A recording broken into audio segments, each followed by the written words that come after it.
Good morning, everyone, and welcome to our webinar on remote work and other trends shaping the workplace culture. My name is Suraya, and I'm the head of marketing for CRI Group. On today's agenda, I'll be opening with a little bit about CRI Group. I will then pass on to Nilofar, and we'll conclude this webinar with a few questions. If you have any questions throughout the webinar, please feel free to type it on the chat. CRR Group has been safeguarding businesses from fraud, bribery, and corruption since 1990. That's 32 years of experience. When we're talking about fraud, any fraud, including employee fraud, is discovered, it's usually by surprise. Unfortunately, though, fraud does happen. On average, organizations lose about 5% of their total revenue to fraud. And the average fraud lasts 18 months before it's even discovered.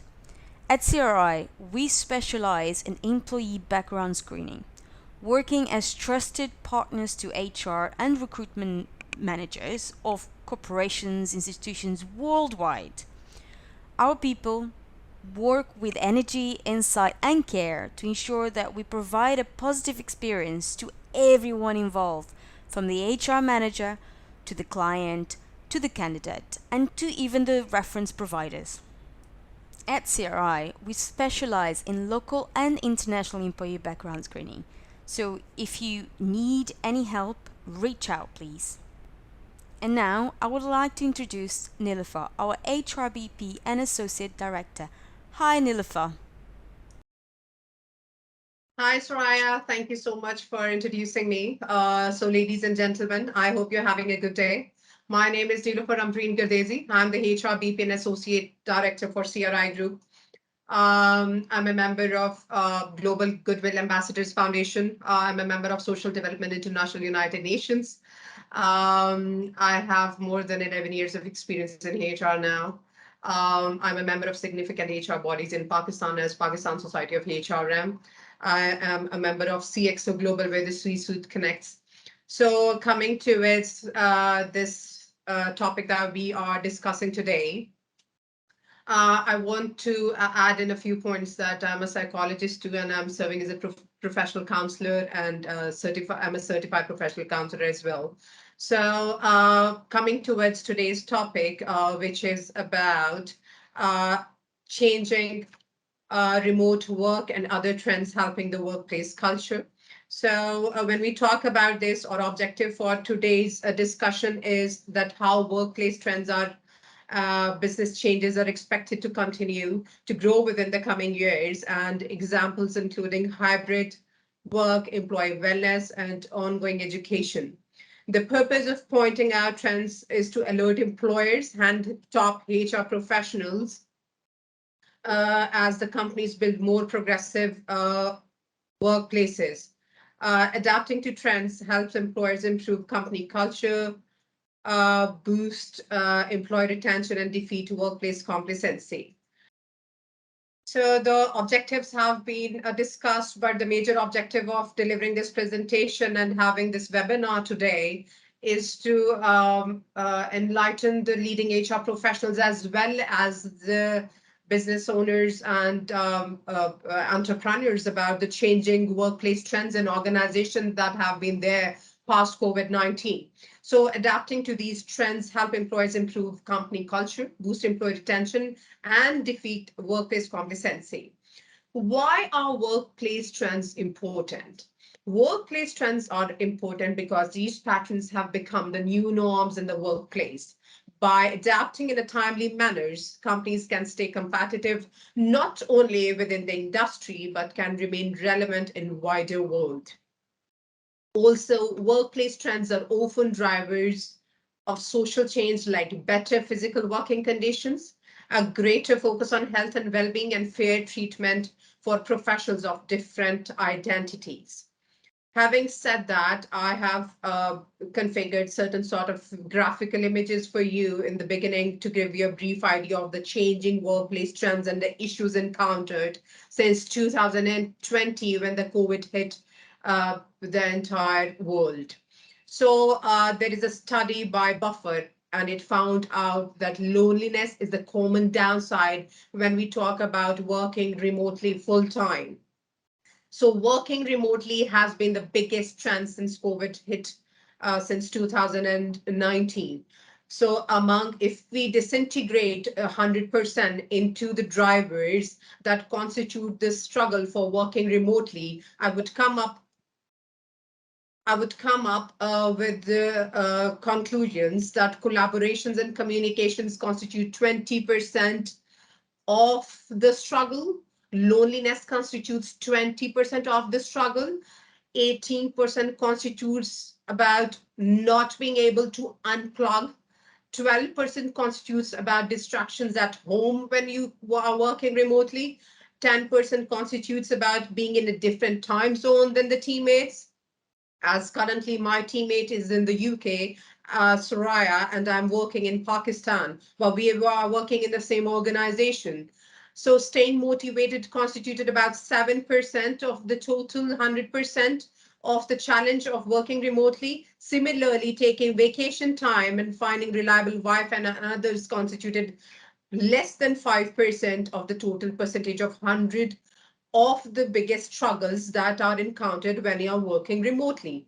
So amongst these, the top two are collaboration and communication, and loneliness because you are unable to collaborate in a way that face-to-face interaction is psychologically important to collaborate with your team workers, to communicate a clear thing when you're talking to your managers, because postures and body language is also important. So this State of Remote report from 2020 emphasizes on the struggle that working remotely has encountered since 2019. So when we move towards the other slides, there's a mass adoption to remote work, as this study shows that since 2018, this has significantly improved in 2020. So mass adoption to remote work is at the boom now, but has been at its primary boom at 2020 when COVID-19 was novel. As you can see beforehand, in 2018 and 2019, it was quite stagnant.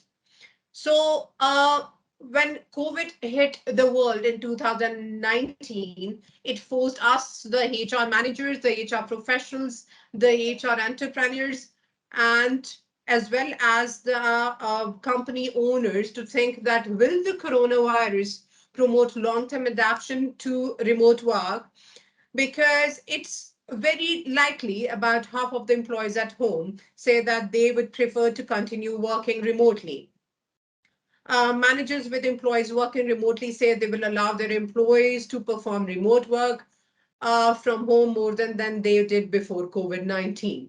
So significantly, managers with employees, 6 in 10 managers with employees working remotely say they will allow their employees to perform remote work more than they did before COVID-19. So COVID-19 has been the changing phenomena when we talk about the workplace paradigm shift in our culture all across the globe. As moving forward, the American workplace will be more complex and dynamic, with economic volatility and potential spikes in COVID-19 since then, which is currently prevailing as well, and work team competing employees both on site and working remotely. These challenges make it at all more critical than leaders, managers in strategic, adaptable ways that make sense in a radically new marketplace. Having said that, uh, these new changes, when we talk about it, the employee well-being has been another trend, since working remotely has been another. So another changing workplace trend is employee well-being that has increased by 204% over the last 5 years since 2018. As you can see in this graph, so it has been periodically increasing, and it is at its highest in 2022. Diversity and inclusion, when we talk about it, it is an important phenomenon when we talk about changing workplace trends other than remote working. other than working from home, other than employee well-being, diversity and inclusion plays an important part because as awareness of injustice spreads across the world, so does society's call for fair and safe workplaces and practices. The public increasing holds companies accountable for building diverse, inclusive organizations. As society grows more connected through technology, it is becoming harder to hide professional injustice. The internet gives people the power to share experience and like-minded peers. The more stories come out, the greater is the call for tolerance and inclusion. The public is pushing to see more equitable practices across all facets of life, including work. As in the recent years, the society has increased demands for companies to appoint more women and people of color to positions of leadership. Greater awareness for mental health in the workplace, a growing number of brands and organizations outwardly supporting the LGBTQ plus right movements and supporting the underprivileged, less privileged, as well as those with certain sort of disabilities also constitute a part of diversity and inclusion and more accommodations for professionals with disabilities. Despite considerable progress, further improvements are necessary. So organizations should be ready to readily adopt for diversity and inclusion and its introduction to their organizations more and more since. So employee wellness, talking more about it, when we emphasize COVID-19 and its effect on the organizational culture, employee wellness is important and how we can inculcate it as the work shift towards hybrid and remote models, the nature of these wellness programs will also change. In lieu of office workout rooms and catered healthy lunches, and companies may instead provide more credits towards gym memberships and home equipments for healthy staff food services. There will also be more telehealth visits. Likewise, when we talk about remote work, there should be more emphasis on telehealth visits and online consultation with specialists. Also, staff may spend more time taking care of their social needs to fight off the isolation of remote work. As we studied, I mean, I explained a graph where loneliness was a challenge in remote working. For example, forming clubs within co-workers and planning more outside of work team outings, as the hectic pace of modern life has contributed to a rise in anxiety and depression. It calls for self-care and employee health to increase as awareness of mental illness when we have solicited ourselves during the remote work and work stress has struggles to set boundaries and avoid burnout, especially when work from home, juggling the multiple responsibilities and facing down outside adversity. So this Upwork data shows that more and more people are also moving towards freelancing, and it has been a major paradigm shift in workplace cultures since COVID has hit.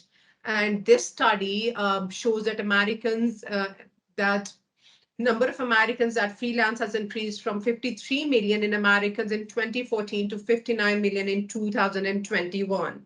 This study from Harvard Business School nearly shows that half of the senior corporate executives expect their usage of digital talent platforms to increase sustainability in the future, and we're going to discuss it in the upcoming slides. So the rise of collaboration tools for remote teams, when we talk about freelancing, digitization, it needs to be increased. So has the need for Zoom, team meetings, Slack, and Zoho and Bamboo has increased since COVID has hit. So this search volume for remote recruitment with the changing workplace work shift paradigms, remote recruitment has significantly increased by 247% overall since 2018. As you can see, it spiked in 2018 for a bit. Then it was at the highest in 2018, and by the end of 2022, it will be at its highest. But it has gone its own challenges. As Soraya and Tunes explained to our chief marketing officer, that with remote recruitment, we encounter the hurdles of employee background screening across the countries, remote coordination and collaboration with them, increasing their employee well-being, increasing the usability of the collaboration tools. These are all significantly important for remote recruitment. So explosive growth of virtual team building has significantly increased since 2020 up till 2022, as you can see through this graph. So ongoing learning is another trend that's important when we talk about increasing our skills. Personally speaking about myself, I mean, there has never been an end to learning because I kept on since I finished my graduation in 2015, I kept learning. I took SHRM leadership programs, I took certifications, I took digitization certificates. I keep taking active participation in the digitization market and the webinars and the physical conferences that are going on in the country and outside the country because it's the biggest trend now. Since you are hiring teams remotely and from all over the world, remote recruitment has become a trend, not inside the country. So talent pool is increasing. You need to brush up your skills in order to come at par with the changing work environment. So ongoing learning is another biggest trend when we talk about the workplace paradigm shifts. As experts predict that within coming decades, the higher education system may shift towards long-term learning models. Instead of obtaining terminal degrees, future professionals may revisit colleges years after graduation to learn the latest skills and information. Workplace learning trends are bound to allow follow suit. Professional development is important and is already experiencing a similar transformation. As gone are the days when folks spend their whole life in a single company or even a single industry. A competitive job market means that professionals need to stay informed to stay employed and advance their careers.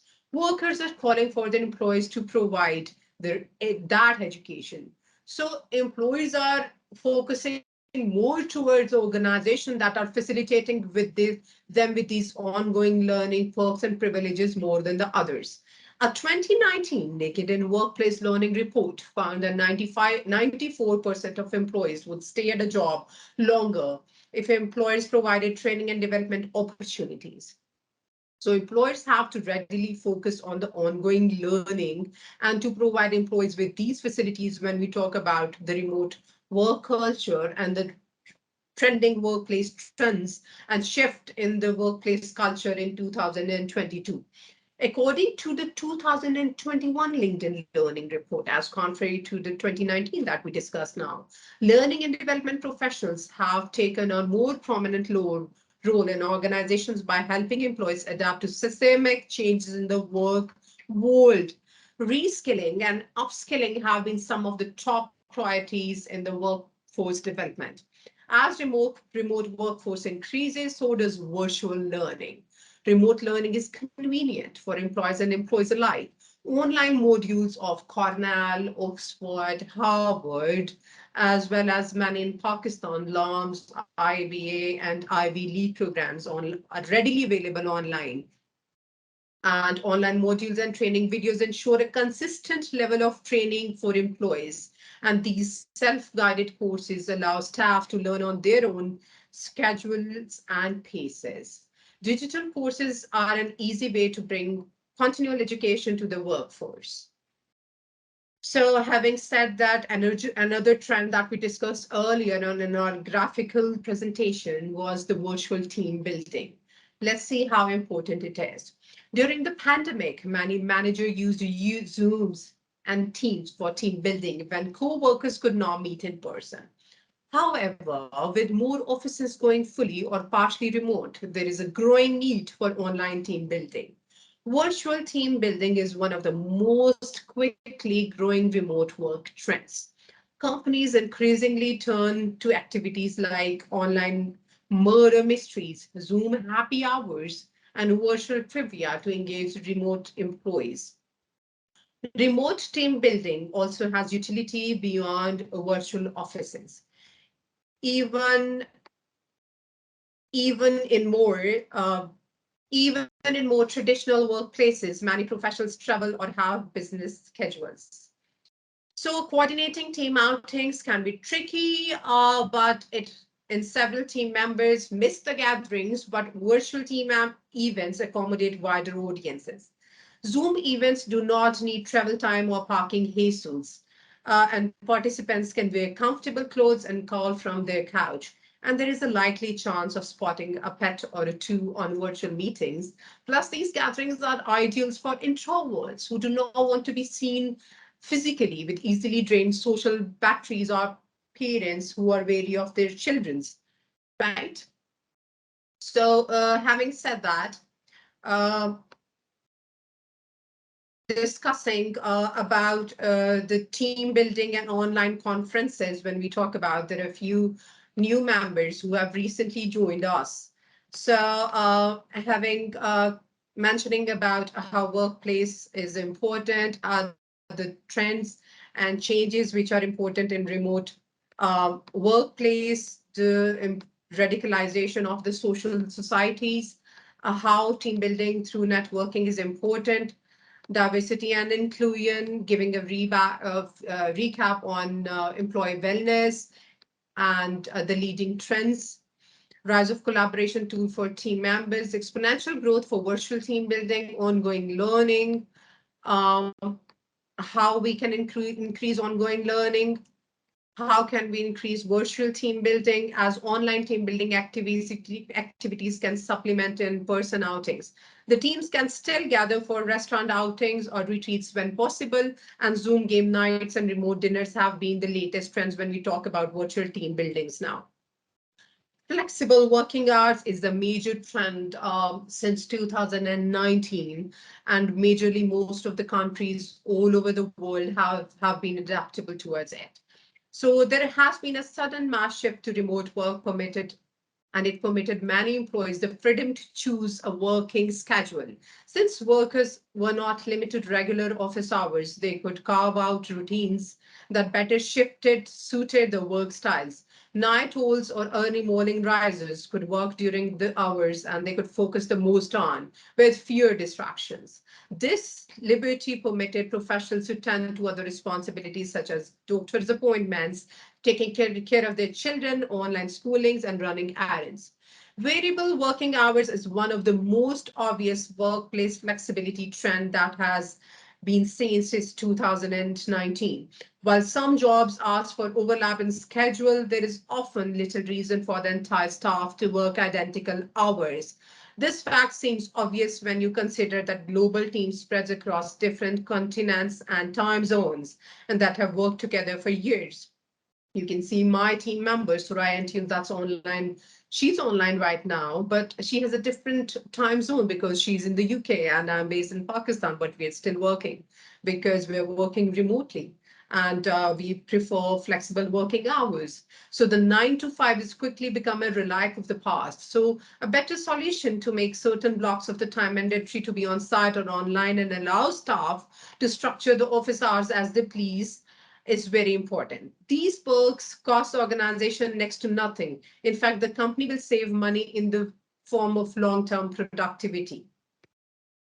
So worker safety, when we talk about this trend, this has been another major trend when we talk about leading and changing workforce paradigms that we have to adapt ourselves to by the end of 2022 and onwards for a safer and better workplace for our employees as well as for the employers. Worker safety standards have long been a hot topic in the industry. The work world has come a long way from widespread child labor and dangerous factory condition. However, there's still a long way to go.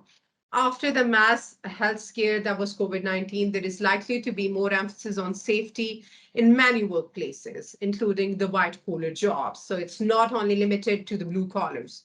There's likely to be a change in attitude in using sick days. In a post pandemic world, coming to work while sick is more likely to be seen as a liability than a mark of commitment. So workspaces would do well to keep some of the increased safety precautions in place, such as better air filtration systems, plastic drivers, and easy access sanitizing stations.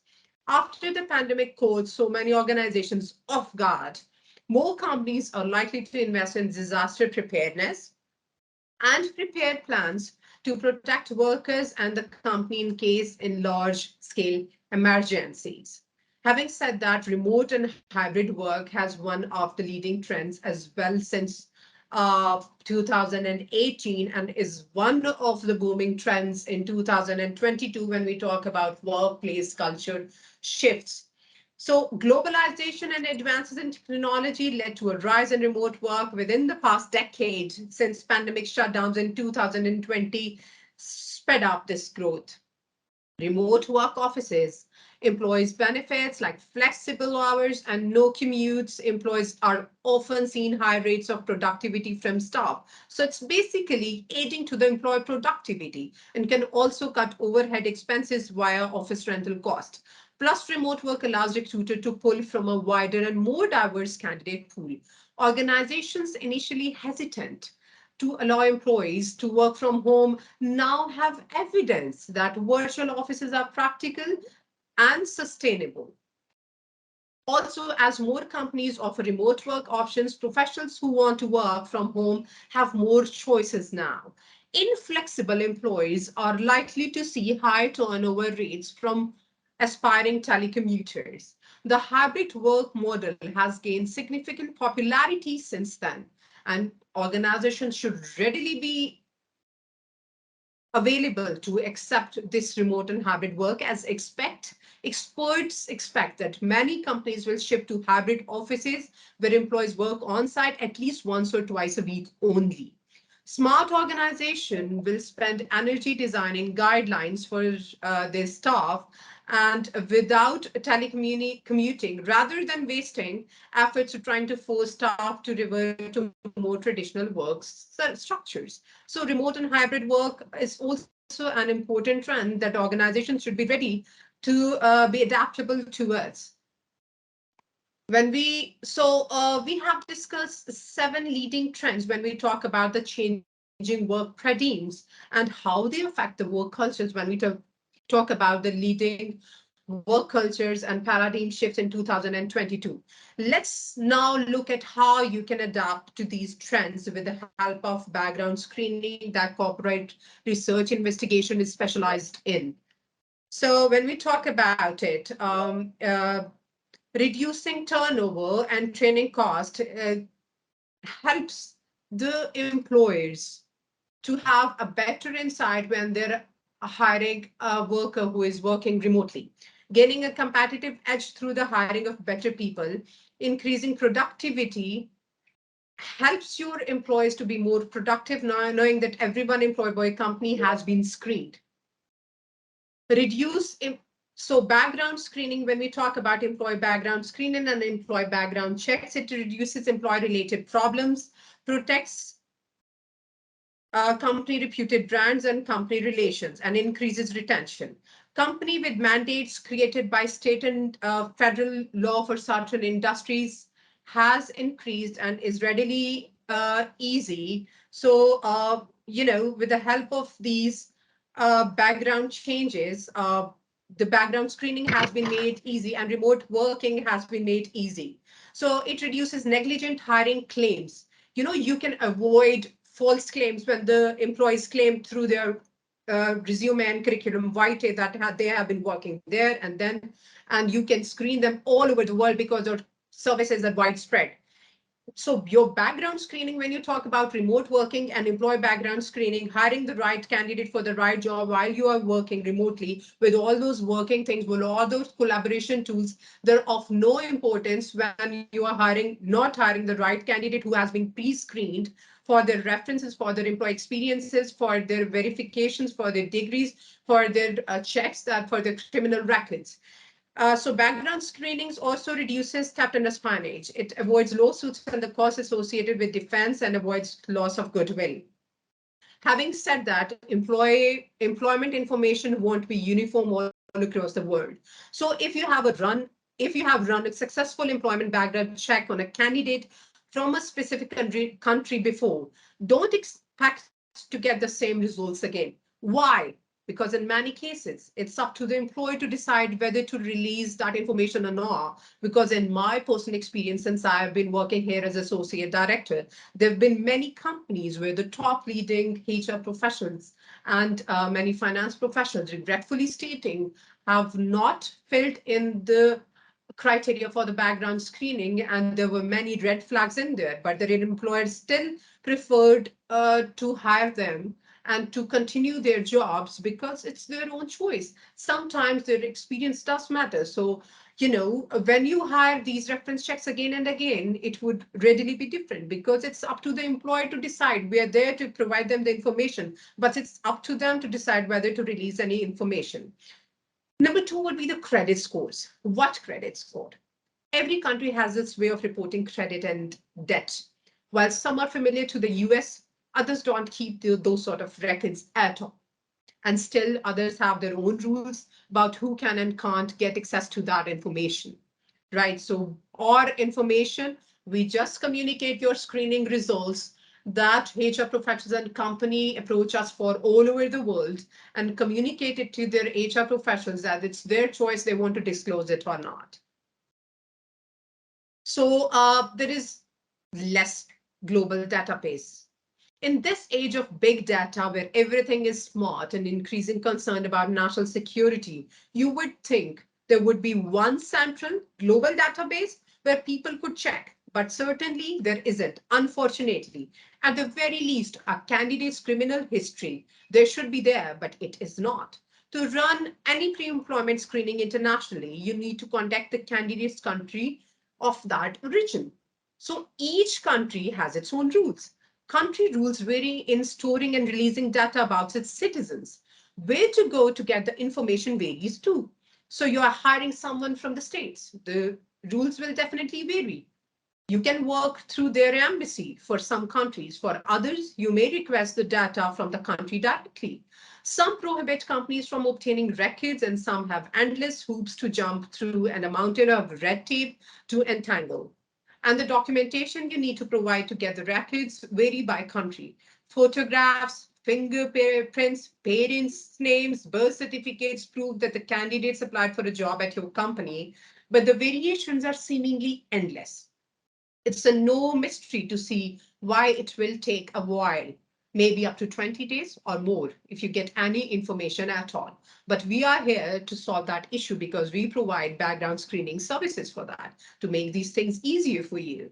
So with this, the end note with explaining 7 latest trends that help you aid into change your workplace shifts and dynamics, and those 7 trends are important to be adopted in 2022, or the organization will slowly be obsolete and their cultures should be obsolete, because these are employee-centered and employee-centrified global trends that are being adopted all over the world. Until today, I have tried to inculcate most of them in all those 7 points and try to engage them all in through graphic, as well as communicate them through this PowerPoint presentation, and that will be readily available to you by the end of this session.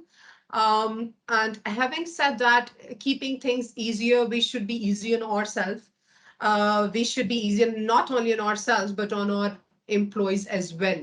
And we should give them a productive workplace culture where they can shift towards the betterment, and they should be given a culture where they can produce 100% of their productivity, whether they want to work from home, whether they want to work from office. But at the same time, employers should be cautious and should be cautioned about that who you are hiring, where are you hiring from, which region are you hiring from, and if that employee is suitable for the job that you're hiring him for, or all these facilities that you're working for and the organizations are working to provide their employees to would be of no use. With this ending note, I'll be passing over to you, Soraya. I will be passing the mic to Soraya. I would want her to continue with it. Thank you, Thank you, Soraya. Nilofar. Thank Thank you you for your so time. much. Nilofar is now open to any questions, and if you'd like to share your own experiences, please feel free to do so.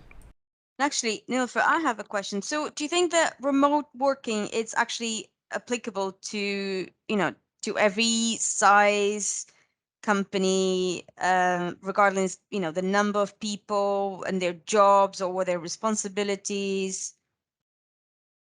So, Suraya, that's a tricky question because all over the world where I have experienced myself in my previous jobs, that remote working has not readily been the best possible solution when we talk about many countries in South Pacific Asia.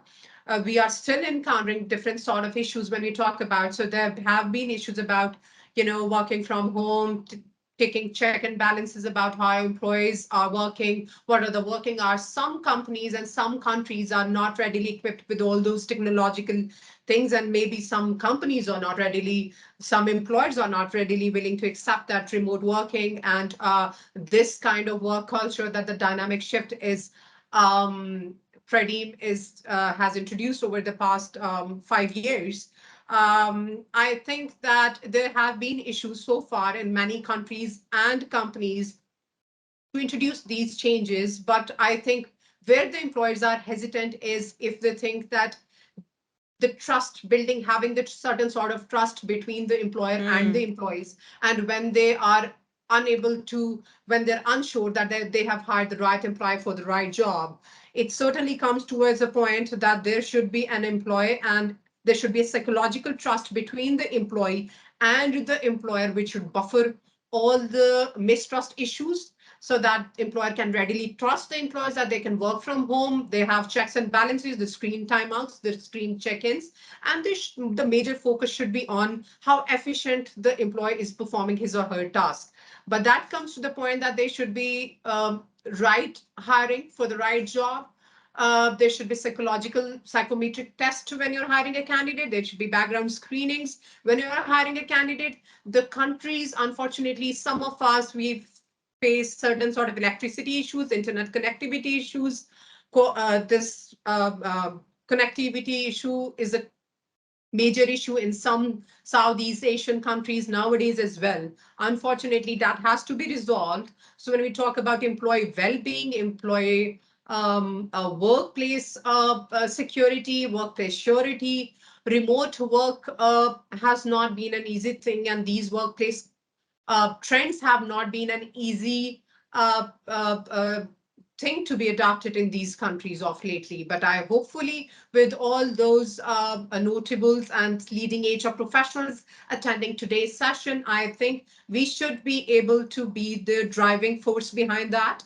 And we should be able, through our own personal experiences, should be able to take this for sure in future as well, to take these trends and to ensure that we build a certain sort of psychological trust amongst our employees. And we should focus more on their on-screen times and their 9 to 5 jobs, or maybe 9 to 8 jobs, rather than focusing on what is their attendance, what is their timing. So focusing more on task-based work than the HR operations as the trends are changing. Employee well-being is important. Their psychological health is important. They should be provided with a readily safer environment. They're readily comfortable environment. They should be given a choice where they can work. So we have to inculcate certain sort of changes when we talk about the countries in Southeast Asia, maybe in some African Yeah. countries as well. Yeah, Yeah. about that. Yeah, Hope I it think the word answers your is question, Soraya. yeah, exactly. And you spot on. I think the word is choice, is giving employees the choice. We have a question, and I do apologize if I'm murdering your name, Filza. What is the best way to introduce cultural values to new employees, and also how to embed culture within remote employees? Great question. Great question. We haven't covered it. So, having said about that, this is a candid discussion. When we discuss these things on such webinars, it's of great importance because I myself am a senior HR professional and I've faced these issues throughout my career, especially since COVID has hit.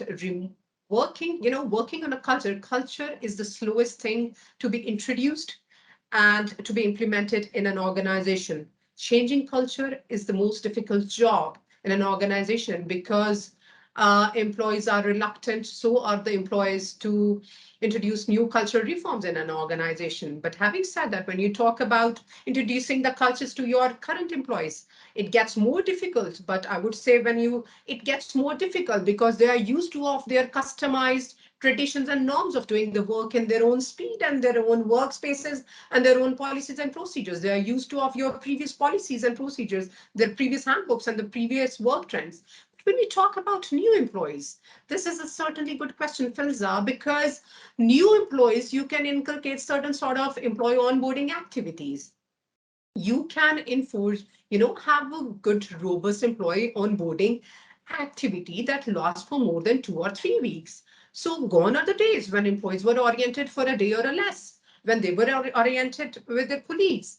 Now you have to implicate in an entire onboarding session that how these things are important and how these things will take place and how the culture will change in the near future and how the new trends are prevailing in that particular culture. So, in order to be a part of that, it is important to introduce certain sort of cultural reforms in your policies, procedures, employee handbook that you are handing over to the new employee, as well as your onboarding activities. You are significantly onboarding your culture through your important new employee onboarding activities. Are you taking them for lunch? Are you introducing them to your fellow workers to a candid environment? Or it's more of a of a formal environment?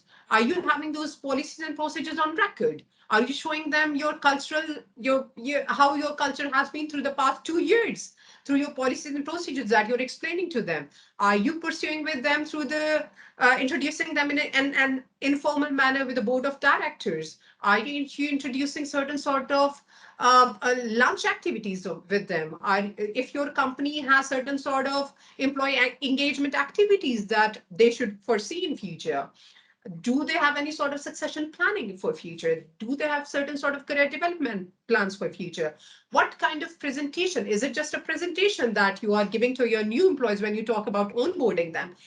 Each and every single component constitutes the culture that you have in your organization and you are conveying it to your employees. Similarly, with an organization that I am working in, like CRI, with Suraya in England, Nurul Damia in Malaysia, Rida Zahra in UAE, Ashley working in UAE, my company representatives working in Turkey, Isel working in Kuwait. We have got different employees. We are into the hiring of global employees. So how do we inculcate and introduce to them our culture through we ensure that we hold an entire online onboarding session for them. So I think this kind of informal onboarding, because the rules and regulations for the very region are different, but your culture, your friendliness, how flexible your hours are, how flexible your policies how employee focused your policies are evidently visible nowadays and all through your social platforms. Your employees are Mm-hmm. becoming your brand ambassadors. So, Yeah. having said that, those employees who are currently working in your organizations, not only I do conduct a global onboarding exercises for my onboarding members, but we take the help of those who are working in that specified country. I would take the help of Suraya when I'm onboarding an employee in the UK. I would take the help of Nurul Dami when I'm onboarding certain sort of employee in Malaysia. I have to respect that country's tradition and policies, their holidays. When we talk about remote working and everything, they should be inculcated in your policies and procedures, and they should be a part of your policies when you are having onboarding sessions and activities for your remote employees. So, having said that, it's quite a challenge to introduce new cultural reforms to the existing employees, but it's relatively easy to introduce such cultural reforms and to introduce them as a set of your policies, procedures through your handbooks and cultures in your new employee orientation sessions, which should readily last for more than 3 or 4 weeks, right? So I Brilliant. think Thank I you. have answered the question through it. Yeah. Uh, yeah, I think so. Yeah, thank you so much. So we you, have Pinsa. another Thank question. you. We have another question, and I do apologize if I'm merging any names, but Sakib.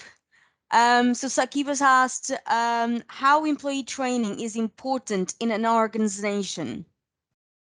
See, Saqib, the important training, I would say, where should I start from? I'm a corporate trainer myself. How training is important for your organization is as much important as you are having a laid down graphical representation of a career path for any new joiner who joins your company. Without proper trainings and development programs, how would a new joiner or an employee know where am I gonna stand after 2 years? Will I be working on the same skill set? Will I be working with the same skill set that I joined the organization on?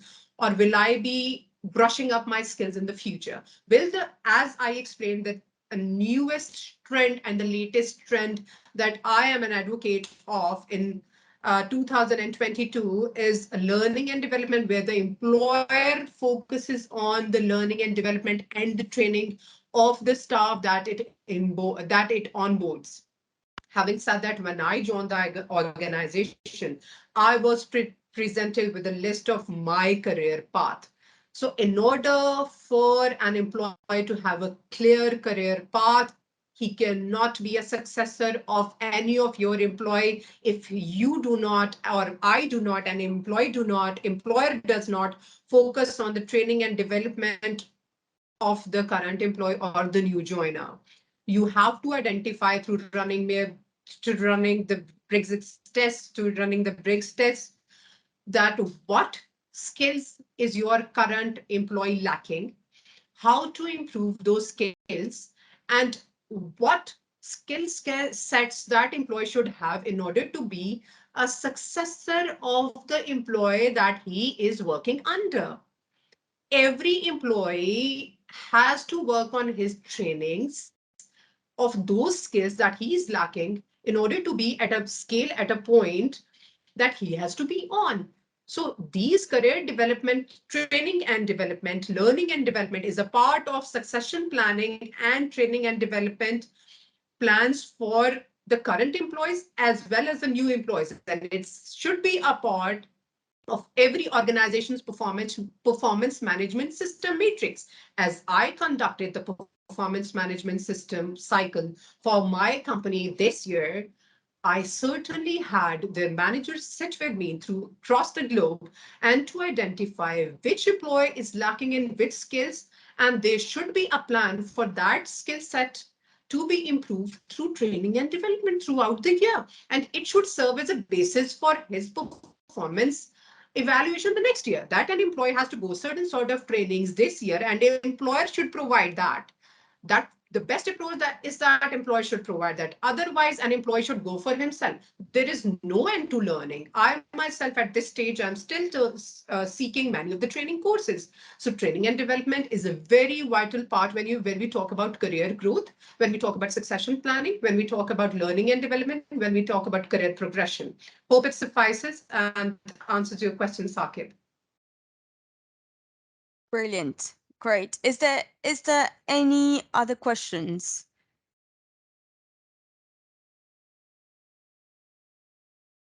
Oh, some typing. So one question from Saeed: is it possible to stop double standards or at least decrease them in any organization? Oh, great. Love that question. That's a great question. Unfortunately, there always, Said, thank you for this question. There always has been, and there always will be, unfortunately, a judgmental bias. There would be a snowball effect. There would be judgmental bias. Sorry for using all these terminologies. There would be certain sort of biases in organization, and there would be double standards that are perceived by the employees, while employers are of the opinion that we are taking care of the old employees, but the new employees will face double standards, or even the old ones. So this is tricky because employee has its own standards on which they evaluate their employees. But certainly, I would say this cannot be eliminated altogether, but through certain sort of performance management matrix, where you ensure through OKRs, which are performance management standards, and your basic KPIs, including structural, behavioral, and workplace KPIs, and your job specific key performance indicators. I'm saying KPIs again and again. Sorry for that. Apologies. Key performance indicators to be, on an explanatory side. It is important for those measures to be clearly laid down when you join an organization, and it should be a part to eliminate judgmental bias, to eliminate double standards. It should be a part of an organization when you are evaluating that very employee. Per se, certain sort of cultures, I would say, when we talk about double standards, it can be a double standard that certain sort of policies are being followed in the UK and in the UAE and not in Pakistan and not in Malaysia, because these countries have made those policies crucial and their labor laws do not allow the employers to violate those. But it has things, double standards have things to do with your company's policies, rules, laws, regulations, and labor laws as well. So, when we get into the comparison, I would say companies have to significantly work on uniforming those policies and procedures, like companies as the Fortune 500 companies like S&P Global and all others. Uh, we should have unified policies all across the world. If we have different offices all globally that are operating in a global manner, and we should have unified policies, and we should have performance standard metrics. It should not, because it's the only way that would prevent the managers or the reporting officers to give a judgmental bias or to give a judgmental opinion about an employee through cross verifications, through your behavioral metrics, because digitization is the new way to go, and HR analytics is the new way to go. So behavior can be analytically measured. Your performance can be analytically measured. It's not more or less about your performance metrics, or any employee who has been serving in an organization for more than 15 years but has not been performing up to the mark, but we still value him because he's being there. So these biases can only be reduced when we incorporate certain sort of analytical tools in our organization. Like, I'm glad that I was there to say it. So I'm glad that I was able to answer your question. And Lake, thank you for your kind remarks, and thank you for your kind comment. I think Lena is typing. Let's just give a couple. How do you see workplace ethics, especially undue influence and harassment at workplace, especially for females? See, when we talk about organizations, Suraj, this is a very important question. See, workplace harassment, I'm a strong advocate of infusing strong workplace culture ethics when we talk about workplace harassment at the workplace. So having said that, when we talk about top workplace trends that are taking companies ablaze in 2022, remote working is one of them, because it prevents workplace culture harassment. The culture of workplace harassment, it certainly avoids it. But having said that, one should have certain sort of strict policies and procedures. One case of workplace harassment, if being tolerated in an organization, it will pave the path for many others, 100 other cases. There should be a no tolerance policy at all for workplace harassment. And workplace harassment doesn't necessarily mean that someone has to do certain sort of abuse, I mean, sexual advancement or physical advancement, but it also inculcates someone talking to someone in an unacceptable manner, giving certain sort of unacceptable gestures, or talking to someone in a tone that is unacceptable.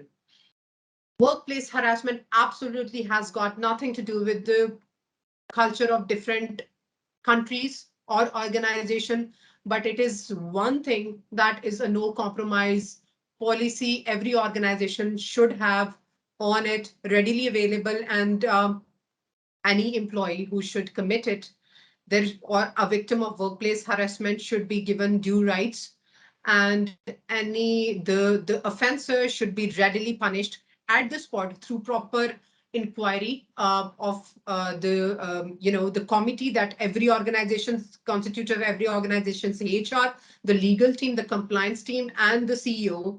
And there should be a no tolerance policy for workplace harassment. When we talk about avoiding it, we should have strict rules that how should you talk to females, what is the acceptable norm and manner. You should be polite. You should not look up to them in a derogatory manner. You should not look up to them in a way that they found offensive. You should treat them politely. Irrespective of the country or the culture or the office that you work in, workplace harassment is not tolerable at all. And I would request every employer and HR professional to have a strict and strong policy on it, because in 2022, when we are shifting with the paradigm shift and movement of all those 7 workforce drivers that we are looking forward to, workplace harassment for females that Lake has on question is certainly not something that we should be facing a challenge in 2022, but unfortunately it's there. Yeah. Brilliant. Thank you, Thank you Saqib. so much. Thank you, Saqib Jalil Malik.